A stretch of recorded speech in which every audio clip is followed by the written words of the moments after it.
हिंद स्वराज के संस्थापक, परमवीर योद्धा और श्रेष्ठ रणनीतिकार छत्रपति शिवाजी महाराज की जयंती पर उन्हें कोटि कोटि नमन।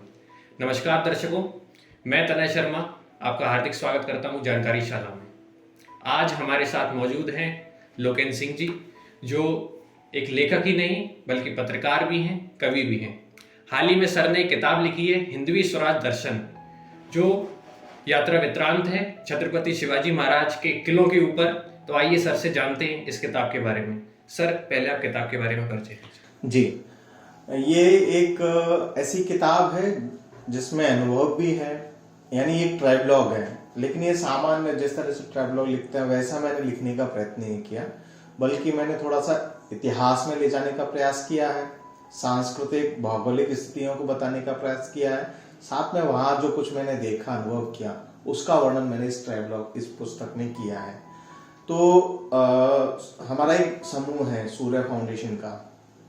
तो सूर्य फाउंडेशन कुछ अच्छे काम करता है, युवाओं के पर्सनैलिटी डेवलपमेंट से जुड़े हुए इस तरह की एक्टिविटी करता है। तो हमारे एक व्हाट्सएप समूह है, तो उसमें एक बार ऐसे ही वीडियो आया, तो मैंने कहा कि ये वीडियो शेयर करने की अपेक्षा इन स्थानों को देखना ज़्यादा उपयुक्त होगा। तो वहीं से बात बनी और बात बनते बनते इस पर पहुंची कि हाँ, सारे लोग चलेंगे। हम लगभग 20-22 साल बाद सारे लोग मिले और फिर हमने अपनी यात्रा शुरू की। तो हमने शिवाजी महाराज के जो प्रमुख किले हैं, वैसे तो और भी बहुत उनके प्रमुख है, उसमें से भी कुछ जो हम देख सकते थे। 7 दिन का हमने टूर बनाया था, तो 7 दिन में हम जितने किले कवर कर सकते थे पुणे के आसपास के, वो हमने जो है देखे। तो वो देखे, उनका दर्शन किया, उनके पीछे की कहानी, शिवाजी महाराज के हिंदवी स्वराज में किलों का क्या महत्व है, वो सबको जानने का प्रयत्न किया। और इस यात्रा में हमारे साथ एक सामाजिक कार्यकर्ता है, संदीप जी महिंद, वो इन सब विषयों के जानकार थे। तो उनकी उपस्थिति के कारण से बहुत सारी नई दृष्टिकोण, बहुत सारी नई जानकारी इन किलों के बारे में मिली। तो कुल मिलाकर के एक शिवाजी महाराज को समझने, किलों का उनके जीवन में क्या महत्व था, इन किलों का स्वराज्य में क्या महत्व था, क्या जोड़ है स्वराज्य के साथ किलों का, वो सारी बातें इसमें आती हैं। पहले कई भी योद्धा और भी योद्धा रहे, शिवाजी महाराज तो हैं, और भी कई योद्धा रहे, लेकिन आपका ये कैसे मन में आया कि हमको सिर्फ शिवाजी महाराज के बारे में ही लिखना है? नहीं, भारत की भूमि तो योद्धाओं से भरी पूरी है। चूंकि मैंने कहा ना कि हम उधर गए, हमने यात्रा का निर्णय किया और यात्रा के निर्णय में शिवाजी महाराज के वो किले हमने देखे। इसके बाद तो मेरे मन में, मैं तो वैसे भी घुमक्कड़े स्वभाव का हूँ, नई नई जगह जाता हूँ, उनके बारे में लिखता हूँ। तो इसलिए ये जिम्मेदारी मुझे मिली थी कि हम जो यात्रा करने वाले हैं तो उसका जो दस्तावेजीकरण है वो लोकेन सिंह करेंगे। तो मैं जब लिखने बैठा था तो मैं एक सिर्फ जो हमने क्या देखा, थोड़ा सा एक न्यूज़पेपर और मैगजीन के लिए एक यात्रा वृत्तांत लिखने के मानस के साथ बैठा था। लेकिन लिखता गया, भाव आते गए, वो दृश्य यात्रा वाले वापस से मेरे मन मस्तिष्क पे जीवंत होने लगे। तो लिखते लिखते 4 के 8 पेज हो गए, 8 के 10 हो गए। फिर मैंने कहा यार, इसको एक अच्छी पुस्तक का रूप दिया जाए। सर, यात्रा आपने कब की थी? ये मैंने पिछले वर्ष दिसंबर में, 25 दिसंबर उनको हमारी यात्रा प्रारंभ हुई थी और 31 दिसंबर तक ये यात्रा पूरी चली।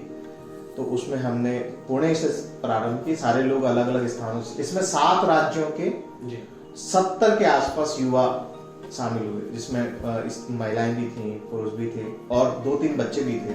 मतलब उनकी आयु होगी 12, 13, 14 वर्ष के आसपास की, अलग अलग 3-4 थे। वो भी हमारी इस यात्रा के प्रेरणा के बिंदु थे। उनसे हमको बड़ी प्रेरणा मिली। कई बार कठिन चढ़ाई थी, लेकिन वो जिस चपलता के साथ चढ़ जाते थे तो उनको देख करके बाकी सब में भी जोश आता था। तो वो भी थे। तो ऐसे 7 राज्यों के 70 युवाओं ने ये यात्रा पूरी की। तो पुणे से प्रारंभ हुई और सबसे पहला पड़ाव हमारा था जो फिल्म आई जिसके का वर्णन उसमें आता है, तानाजी अनसंग वॉरियर। तो कोंढाना का किला, जिसे सिंहगढ़ के नाम से भी जानते हैं, तो सिंहगढ़ के किले से हमने ये यात्रा प्रारंभ की। पहला पड़ाव था, पैदल उनको चढ़ना था कच्चे रास्ते से, सड़क से नहीं, सड़क भी बनी है, वहां वाहन से भी आप किले के ऊपर तक जा सकते हैं, लेकिन हमने पैदल चढ़ना था।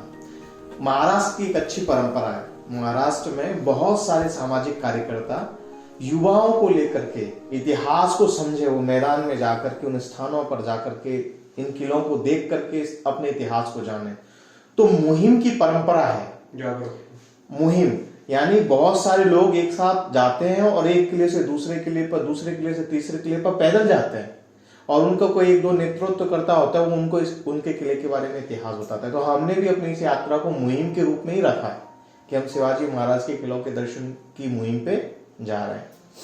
सर, आपको किताब लिखने में कुल कितना समय लगा, ये पूरी किताब कंप्लीट करने में? मुझे लगभग 1 महीने से 1.5 महीने का समय लगा, क्योंकि इसमें कुछ चीजें ऐसी भी जोड़नी थी जो वहां के इतिहास को बताती हूँ, जो उस समय की प्रेरक घटनाएं जो हमारे जीवन को प्रेरणा दे सकती हैं उनको बताती हूँ।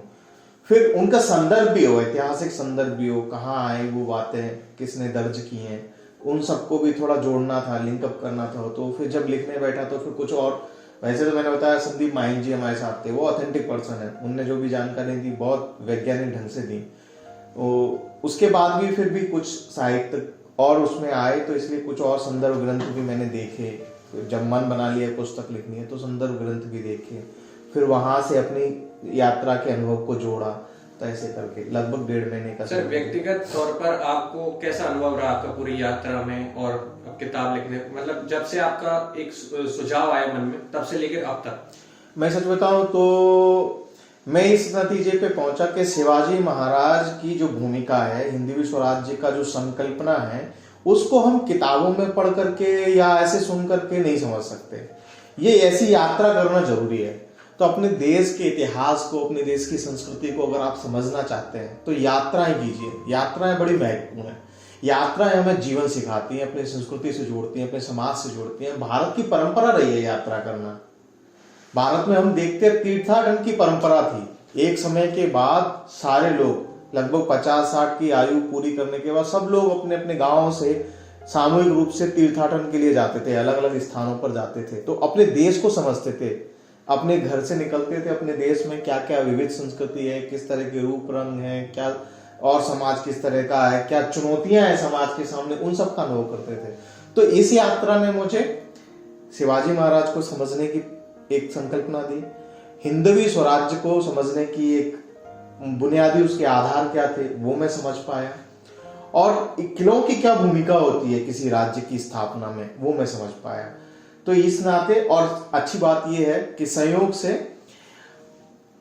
ये जो वर्ष है ये शिवाजी महाराज द्वारा स्थापित हिंदवी स्वराज्य की स्थापना का 350वां वर्ष है। तो पूरे देश में इसको लेकर के आयोजन हो रहे हैं, हिंदवी स्वराज की अवधारणा को समझने के प्रयास हो रहे हैं। तो ऐसे शुभ अवसर पर संयोगवश ईश्वर की कृपा से ये यात्रा नियोजित हुई। हमने ऐसा प्लान नहीं करा था कि 300-350वां स्थापना वर्ष इसलिए शिवाजी महाराज के किलों को देखें, लेकिन ऐसे महत्वपूर्ण समय में ये बनी यात्रा। इसके कारण से मुझे हिंदवी स्वराज्य के बारे में एक बुनियादी समझ इसके कारण से बनी। सर, आपने जब यात्रा की तो आपने कई किलों का भ्रमण किया, स्मारकों का देखा। सर, आपको नहीं लगता कि उनकी लोकप्रियता जितनी होनी चाहिए उतनी नहीं? हाँ, ऐसा मुझे अनुभव आया, क्योंकि 2 बातों से अनुभव आया। एक तो मैंने जैसे कहा, महाराष्ट्र में तो लोग जानते हैं जी, महाराष्ट्र में तो परंपरा भी है, लोग बहुत बड़ी संख्या में उन किलों को देखने के लिए जाते हैं। जैसे मैं अपना अनुभव बताता हूँ, इसी यात्रा का है। मैं जब यात्रा पे गया था 25 दिसंबर, यानी वीकेंड थे, ईयर एंड था वो, तो ईयर एंड था तो छुट्टियां भी थी, वेकेशन टाइम चलता है। तो बड़ी संख्या में स्कूल वाले अपने बच्चों को लेकर के वहां यात्रा पे आए। छोटे छोटे बच्चे बड़े बड़े किलों को चढ़ रहे हैं और जाकर के समझ रहे हैं, देख रहे हैं। उनको एक गाइड करने वाला उनका टीचर होगा या कोई विषय विशेषज्ञ होगा, वो उनको बता रहा है। यानी जैसा मैंने कहा ना, महाराष्ट्र में तो ये परंपरा है अपनी संस्कृति को समझने जानने की, वे लोग तो जाते हैं, लेकिन भारत के दूसरे हिस्सों से पहुंचने वाले लोगों की संख्या कम थी। तो हम लोग क्या करते हैं, हम लोग वैसे पर्यटन स्थलों पे तो खूब जाते हैं, जैसे गोवा के बीचेस पे पहुंच जाएंगे, है ना, शिमला जाएंगे और दूसरे स्थानों पे जाएंगे। मेरा कहना है कि देश में ऐसे भी बड़े अच्छे स्थान हैं, इनको समझिए। तो जरा शिवाजी महाराज के किले हो गए, राजस्थान के किले हो गए, फिर दक्षिण के दूसरे राज्यों की कुछ ऐसे स्मारक हो गए, उनका भ्रमण भी हमको करना चाहिए, उनको भी समझना चाहिए। छत्रपति शिवाजी महाराज ने जिस स्व के लिए अपना पूरा जीवन संघर्ष किया, उससे आजकल के युवा पीढ़ी को क्या सीख लेनी चाहिए? देखिए, कोई भी देश कोई भी पीढ़ी, चाहे युवा पीढ़ी कह लें या इस समय आने वाली संतति भी कह लें भारत की, दुनिया का कोई भी देश है वो तब प्रगति करता है जब वो अपने स्व से जुड़ा होता है। अगर वो अपने स्व से जुड़ेगा तो भटकेगा मार्ग में, लॉर्ड उसको आधार नहीं मिलेगा। तो शिवाजी महाराज से हमको ये सीखनी चाहिए कि जब उन्होंने अपने हिंदवी स्वराज्य की स्थापना की तो उन्होंने उस राज्य को भारत के स्व से जोड़ा। भारत का स्व क्या है वो चाहते थे तो जैसे बाकी राज्य चल रहे थे वैसे ही चलने देते, शासन सत्ता आधिपत्य में ले ली, उसके बाद जो व्यवस्थाएं थी वैसे चलने देते। व्यवस्था तो थी, मुगलों ने बनाई या बन गई या किसी कारण से वहां चल रही थी, उन चलने देते। लेकिन शिवाजी महाराज ने जब हिंदवी स्वराज्य की संकल्पना की, उसके लिए प्रतिज्ञा जब की अपने मित्रों के साथ, तो उन्होंने पहले दिन से उनके ध्यान में था कि हमको ऐसा राज्य बनाना है जिसकी जड़ें भारत में हो। इसलिए आप देखिए शिवाजी महाराज जब अपने राज्य की स्थापना करते हैं तो अपनी मुद्राएं प्रारंभ करते हैं। उन्होंने पहले से प्रचलित मुद्राओं को बंद कर दिया कि मुगलों के द्वारा चलाई हुई मुद्राएं मेरे राज्य में यानी भारत के राज्य में, हिंदवी राज्य में नहीं चलेंगी। तो अपनी मुद्राएं चलाई, 2 मुद्राएं प्रमुख जिसमें सेवराय और एक जो है होन, वो चली, दोनों वहीं ढलती थी। इसकी भी एक रोचक कहानी है, वो भी हमने देखी। जब हम शिवाजी महाराज की राजधानी रायगढ़ पहुंचे तो वहाँ सिक्के बनाने का टकसाल था, तो वहां हमने पद्धति को समझा, कैसे बनते थे, क्या बनते थे। तो एक अच्छा, इसका भी प्रेरणा देने वाला किस्सा है जो सबको पता होना चाहिए। उस समय अंग्रेजों का हमारे देश में आना जाना हो गया था, तो शिवाजी महाराज के पास अंग्रेजों ने अप्रोच की। उन्होंने कहा कि आपकी मुद्राएं ऐसे देसी स्टाइल में आप ढाल रहे हैं तो बड़ी विद्रूप दिखती हैं, आप इतने बड़े राजा बन गए हैं, आपकी धमक है, पूरे मुगल भी आपसे डरते हैं, एक बड़े राजा के रूप में आप उभर रहे हैं, तो आपकी हम बेहतरीन मुद्राएं बना करके देंगे, मशीन से चमचमाते सिक्के बना के देंगे और जैसा आप चाहेंगे वैसा उस पर दिखेगा, जैसे आपकी सिक्का पे जो दिख रहा है वही उस पर भी हम छाप देंगे। शिवाजी महाराज ने मना कर दिया, बोले भाई मुद्रा एक राज्य के नियंत्रण में रहना चाहिए। बाहर गई वो कितनी बनाएंगे, कितनी प्रचलन में आएंगी, कितनी नकली मुद्राएं मार्केट में आ जाएंगी, कोई हाँ गुणवत्ता तो अच्छी रहेगी, लेकिन वो उसकी संख्या कितनी, हमको कितनी देंगे और पैरेलल मार्केट में नकली मुद्राएं कितनी प्रचलित करा देंगे, उसकी कोई गारंटी नहीं। जैसे आज भारत जूझता है ना, कि जब नोटबंदी से पहले ये एक बड़ा विषय था। मैं जैसे कलकत्ता प्रवास पे गया था, मतलब यही भ्रमण पे मैं जब गया था, तो मैं कलकत्ता के जब बाजार में गया तो कोई भी दुकान मुझे ऐसी नहीं दिखी जहां एक बैनर नहीं टंगा हो। अमूमन दुकान में जाते तो किस तरह का एक पोस्टर लगा रहता है, आज नगद कल उधार, उधार मांग करके शर्मिंदा नहीं करें, इस तरह। लेकिन वहां स्पष्ट अक्षरों में लिखा था कि 500 रुपए एक्सेप्ट नहीं होंगे, 500 रुपए अगर आपके पास है तो यहाँ से सामान ना खरीदें, 500 के अलावा आप नोट हमको दें। क्यों लिखा था? क्योंकि पाकिस्तान ने फर्जी करेंसी बंगाल में इतनी खपा दी थी कि हर वहां संदेह की दृष्टि से 500 के नोट को देखा था। पैरेलल एक जो है मुद्रा का चलन शुरू हो गया था, जिससे भारतीय मुद्रा पे बड़ा प्रतिकूल असर है। तो ऐसे ही उन्होंने शिवाजी महाराज ने सोचा कि ये बनाएंगे तो कितने हमको देंगे, कितने बाहर से चला देंगे, कोई भरोसा नहीं, उन्होंने बंद कर दिया। फिर भाषा की बात आई तो उस समय फारसी भाषा का प्रचलन बढ़ गया था देश में, क्योंकि मुगलों का साम्राज्य था उस समय लगभग बहुत सारे हिस्से में देश के, तो उन्होंने अपनी भाषा चलाई। जो भी बाहर के लोग आते हैं तो अपनी भाषा भी साथ में लाते हैं, तो उन्होंने अपनी भाषा चलाई।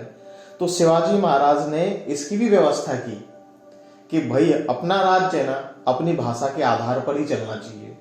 बाहर की भाषा के आधार पर अपना राज्य कैसे, स्व कहाँ रह जाएगा उसमें। तो उन्होंने स्व भाषा का महत्व दिया। सांकेतिक भाषा भी उन्होंने चलाई, वो तो अलग प्रयोग के लिए होती थी, लेकिन राजकाज की भाषा अपनी होनी चाहिए, ये उनका निर्णय था। तो उन्होंने राज व्यवहार कोश नाम से एक शब्दकोश बनवाया, उसके लिए विद्वान लगाए भाषा के।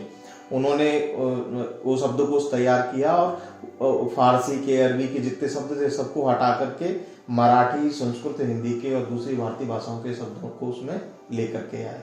तो ये जो प्रयोग हैं, ये प्रयोग बताते हैं कि उन्होंने जो भी व्यवस्था खड़ी की शासन की, उसके पीछे स्व का भाव रहा है, यानी हमारा अपना क्या है, हमारी भाषा क्या है, हमारी मुद्रा क्या है। उन्होंने अष्टप्रधान मंडल की स्थापना की, उसके जिक्र अपने महाभारत काल में भी मिलता है और दूसरे ग्रंथों में भी मिलता है। तो शासन व्यवस्था कैसे चले, इसके लिए अलग से अष्ट प्रधान मंडल की स्थापना की, यानी 8 मंत्री होते थे जिनके बीच में काम का विभाजन हो। तो ऐसे करके बहुत सारे उनके हम जब देखते हैं, और ये सब किलों पर ये सब कहानियां हैं, उन पे जाएंगे, उन किलों से सुनेंगे, समझ में आती है कि कैसे उन्होंने स्व के आधार पर अपने राज्य की। तो आज की पीढ़ी को ये सीखना चाहिए कि अपने राज्य शासन व्यवस्था जब हमको अवसर मिलता है, हमको समाज के बीच में अपनी बातें प्रभावित करनी, तो ये सब हमारा ये आधार क्या होना चाहिए, अपना होना चाहिए, स्व होना चाहिए, भारतीय होना चाहिए, इसके आधार पे आगे बढ़ना चाहिए। छत्रपति शिवाजी महाराज ने अपनी सैनिकों को क्षमता बढ़ाने के लिए जिन सांकेतिक भाषाओं का प्रयोग किया, आपको नहीं लगता कि वर्तमान के परिप्रेक्ष्य में भारतीय एजेंसियों को उससे कोई आधार या सीख लेनी चाहिए? बिल्कुल, और लेती भी होंगी, क्योंकि शिवाजी महाराज के बारे में ये बहुत समझने वाली और सीखने वाली बात है कि उनका जो गुप्तचर संस्था थी, जिसके नायक थे बहरजी नायक, यानी जो उसको लीड करते बहरजी के बारे में ये था कि पता नहीं कहाँ बहरजी घूम रहे होंगे। उनके गुप्तचर, उन्होंने इतना सुदृढ़ गुप्तचर व्यवस्था, राज्य में कहाँ क्या घट रहा है एक एक बात जो है बहरजी नायक के माध्यम से शिवाजी महाराज के पास आती थी। तो राज्य कैसे खुशहाल चल सकता है, संकेत के रूप में संदेश आना, ये सब